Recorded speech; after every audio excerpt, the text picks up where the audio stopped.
Be ready. 5 seconds.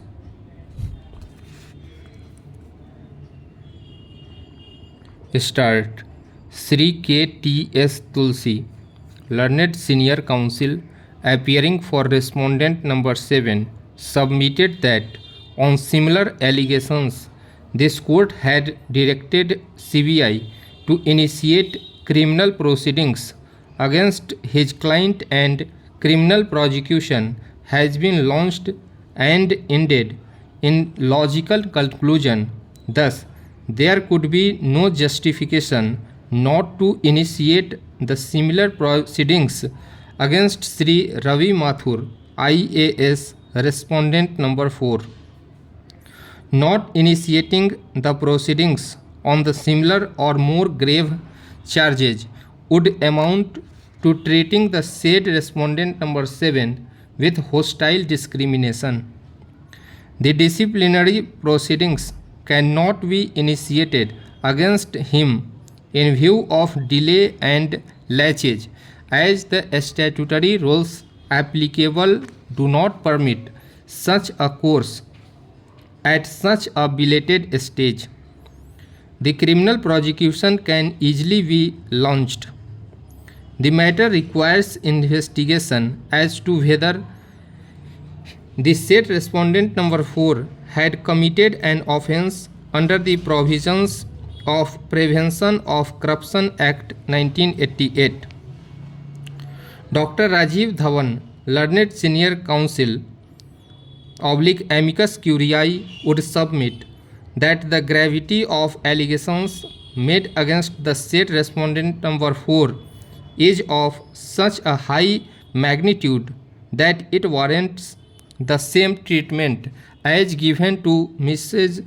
Neera Yadav, IAS, respondent number 7. Dr. Dhawan has taken us through all the proceedings, including the reports of the Chairman, Board of Revenue and K.T. Thomas Commission, and submitted that it is a fit case, directing the CBI to conduct inquiry against the respondent number 4.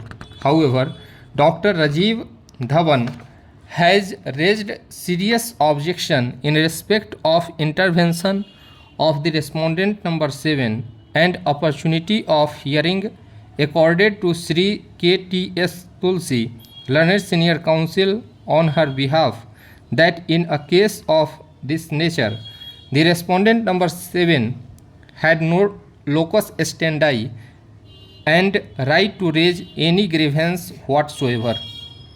Sri Rakesh Dwivedi, Learned Senior Counsel, appearing for respondent number 4, has vehemently opposed the initiation of disciplinary proceedings or criminal prosecution on the ground that the authority did not suffer any financial loss.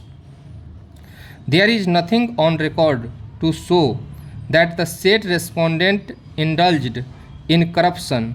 Thus, the provisions of the Act 1988 were attracted.